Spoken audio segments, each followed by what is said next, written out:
তো আমার বাবা খাওয়ার খাবারকে মেরে দেবে। তোমরা পাল্টে চলে যাও। তোর বাবা আবার কোথায় আছে? কোথায় তোর বাবা? আমি তো ডাকছি এখানে। হ্যাঁ? তোর বাবা মা কোথায়? তো পেনটা জানো। বল।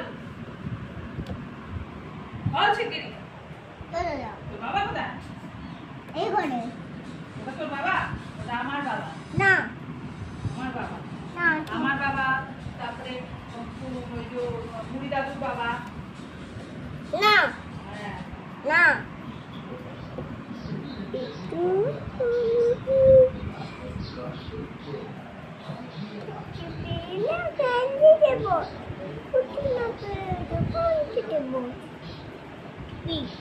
বলে হাতে